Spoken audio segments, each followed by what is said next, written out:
Hello student, welcome to online class. Today we will start your civics chapter number 4 growing up as boys and girls. इस chapter में हम पढ़ेंगे कि लड़के और लड़कियों के रूप में बड़ा होना। जो चाइल्ड है वह किस तरह से बॉयज़ और गर्ल्स के रूप में बड़े होता है, किस तरह से उनको एजुकेशन दी जाती है। ठीक है, ये सब हम इस चैप्टर में पढ़ेंगे। बीइंग ए बॉय और a girl is an important parts of on one's identity. The society we grow up in teach us what kind of behavior is acceptable for girls and boys, what boys and girls can or cannot do.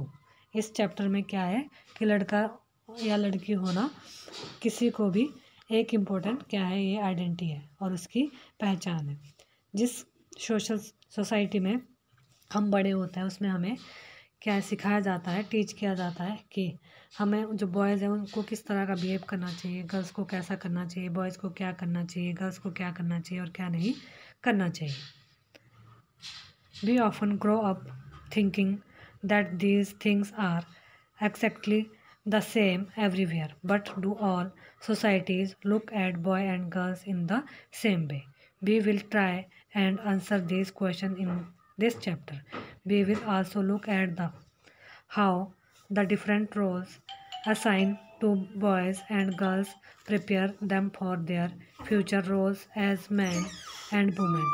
We will learn that most societies value men and women differently. The roles women play and the work they do are usually valued less than the roles men play and the work they do.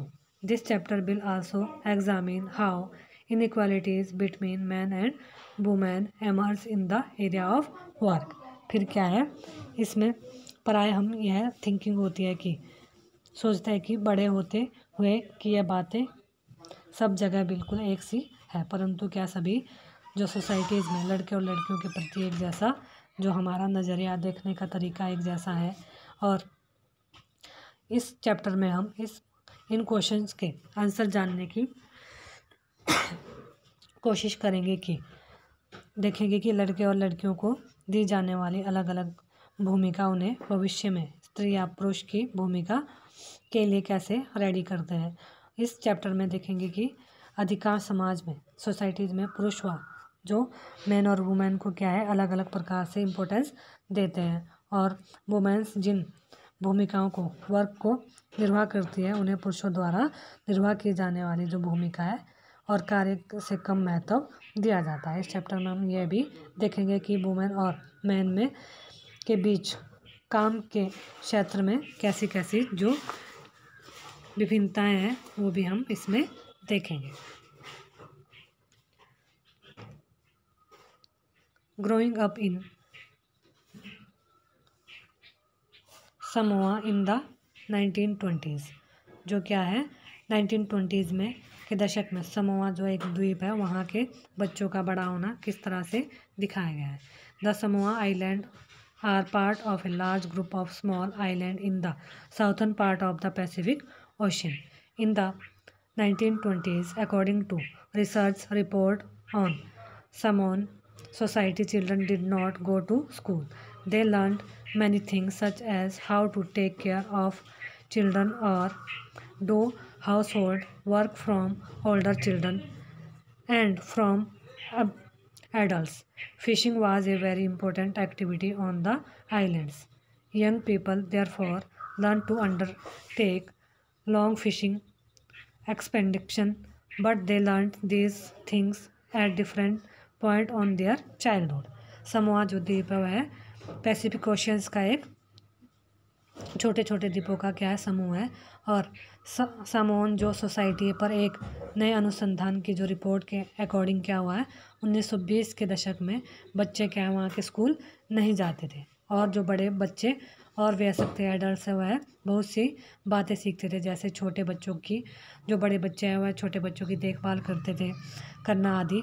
और द्वीपों पर क्या है, मछली पकड़ना उनका क्या था, इम्पोर्टेंट जो वर्क होता था। इसलिए किशोर बच्चे मछली पकड़ने के लिए क्या है, सुदूर यात्राओं पर जाना, मतलब समुंदर पर कि कैसे मछली पकड़ना है, ये सब उनको सिखाया जाता था। लेकिन यह जो सारी थिंग्स है, बातें हैं, वह अपने बचपन से अलग अलग समय पर वह सीखते थे। As soon as babies could walk, their mothers or other adults no longer looked after them. Older children, often as young as 5 years old, took over this responsibility. Both boys and girls looked after their younger siblings, but by the time a boy was about 9 years old, he joined the older boys in learning outdoors job like fishing and planting coconuts. Girls had to continue looking after small children or do earn for adults till they were teenager. But once they became teenager, they had much more freedom. After the age of 14 or so, girls also went on fishing trips, worked in the plantations, learned how to weave baskets. Cooking was done in special cooking house where, where boys were supposed to do most of the work while girls helped with the participation. क्या होता था कि जो छोटे छोटे बच्चे जैसे ही वह चलना शुरू कर देते थे, उनकी जो मदर्स है, बड़े लोग उनकी क्या करते थे, देखभाल करना बंद कर देते थे। और ये रिस्पॉन्सिबिलिटी क्या है, उनके जो ऑल्डर सिस्टर है, सबलिंग से, उनको दी जाती थी, जो स्वयं भी 5 वर्ष के आसपास की आयु एज के होते थे। लड़के और लड़कियां दोनों अपने छोटे भाई बहनों की क्या करते थे, रिस्पॉन्सिबिलिटी संभालते थे, उनकी केयर करते थे, देख रेख करते थे। और लड़का लगभग, जैसे जो बॉयज़ है वो 9 साल का हो जाता था, तो वह बाहर का काम सीखना उसे सिखाया जाता था, और बड़े लड़कों के समूह में उसके एडजस्ट किया जाता था। और जैसे मछली पकड़ना और नारियल के पेड़ लगाना। और लड़कियां जब तक 13 से 14 साल की नहीं हो जाती थी, वह छोटे बच्चों की, जो छोटे उनके भाई बहन, उनकी देखभाल करने में लगी रहती थी और बड़े लोगों के छोटे मोटे कार्य करती थी। लेकिन एक बार वह जब 13-14 साल की हो जाती थी, तो वह अधिक स्वतंत्र होती थी। लगभग 14 वर्ष के बाद वह भी मछली पकड़ने जाती थी और बागानों में काम करती थी। प्लांटेशन का काम सिखाया जाता था। खाना पकाने का काम अलग से बनाए गए रसोई घरों में होता था, और जहाँ लड़कों को ही अधिकांश काम करना होता था और लड़कियाँ उनकी हेल्प करती थी। फिर क्या है, growing up male in Madhya Pradesh in the 1960s। जो क्या है, 1960 के दशक में मध्य प्रदेश में पुरुष बॉयज़ के रूप में बड़ा होते थे, वह बड़ा होना किस प्रकार से होता था। The following is adapted from the account of experience of being in A small town in Madhya Pradesh in the 1960s। क्या है, जो 1960s में निम्नलिखित आलेख में मध्य प्रदेश के एक छोटे शहर में रहने वाले, स्कूल जाने वाले बच्चों का क्या इसमें बताया गया है। From class 6 onward, boy and girls went to separate school. The girls' school was designed very differently from the boys' school. They had a central courtyard where the played in total solutions and safety from the outside world. The boys' school had no such courtyard, and our playground was just a big space attached to the school. Every evening, once school was over, the boys watched as hundreds of schoolgirls crowded the narrow streets. As these girls walked on the street, they looked so purposeful.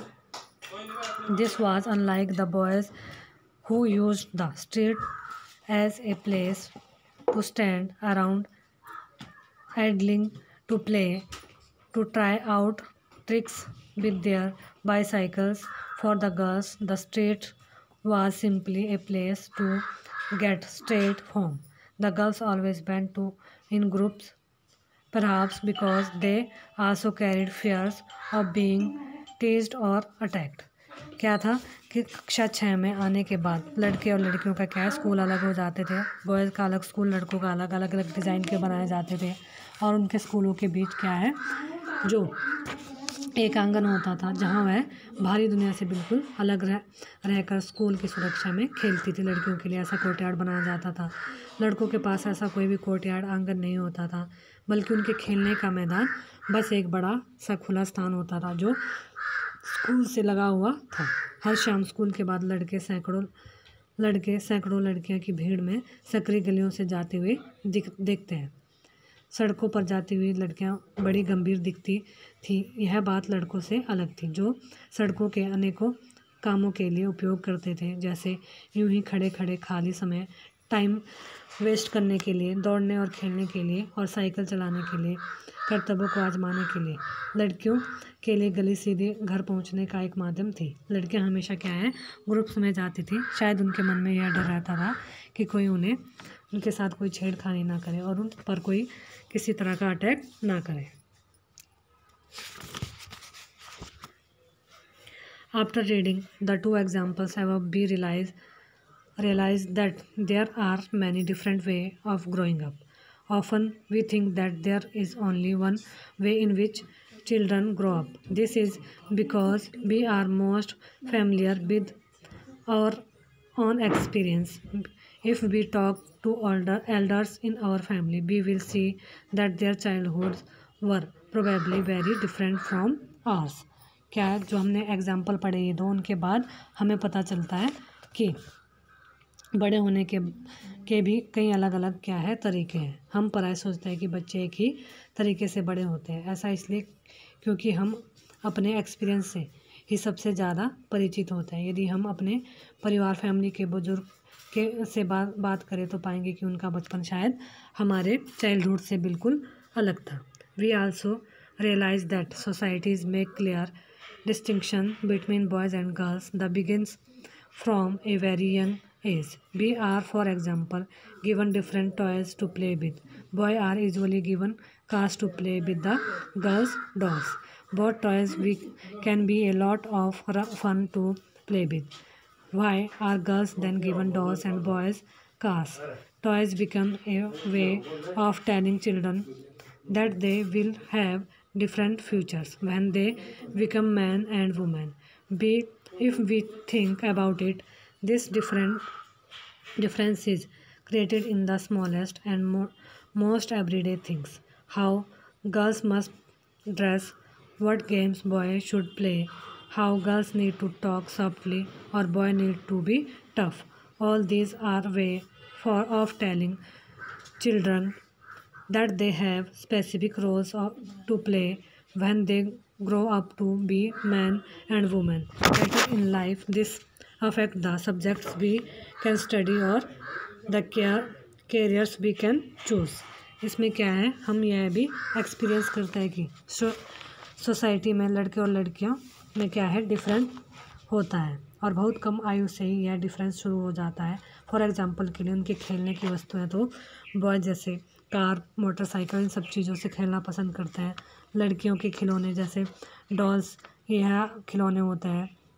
फिर भी लड़कियों को गुड़ियाँ, लड़कों को कारें ही क्यों दी जाती हैं? खिलौने बच्चों को यह बताने का क्या है एक सोर्स है कि जब वह बड़े होकर मैन या वुमेन बनेंगे तो उनका जो फ्यूचर है अलग अलग होगा। अगर हम इस थॉट को देखें तो हमें डिफरेंस प्राय प्रतिदिन एक की छोटी छोटी जो हमारी बात है उससे बना कर रखा जाता है। लड़कियों को कैसे कपड़े पहनने चाहिए और लड़कों को कैसे कि ड्रेसअप कैसा होना चाहिए, लड़के पार्क में कौन कौन से खेल खेलें, लड़कियों को उनकी जो वॉल्यूम है आवाज़ हो धीमी होनी चाहिए और लड़के की तीखी होनी चाहिए। यह सब बच्चों को यह बताने के तरीके हैं कि जब वह बड़े होकर मैन एंड वुमेन बनेंगे तो उनकी विशिष्ट भूमिकाएं होगी। बाद में जीवन में इसका प्रभाव हमारे चैप्टर के विषय में व्यवसाय के चुनाव में भी पड़ता है।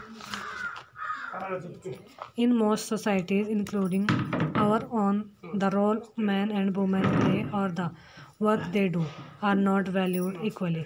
Men and women do not have the same status. Let us look at now this difference exists in the work done by men and women. अधिकांश समाज में, जिनमें हमारा समाज भी सम्मिलित है, मैन और वुमेन की जो भूमिकाएं हैं अलग अलग काम को महत्व देती है, समझा नहीं जाता और पुरुषों और स्त्रियों की हैसियत एक जैसी नहीं होती। आओ देखें कि पुरुष और स्त्रियों के द्वारा किए जाने वाले कामों में क्या क्या डिफरेंसेस हैं। बाकी का चैप्टर हम नेक्स्ट वीडियो में करेंगे।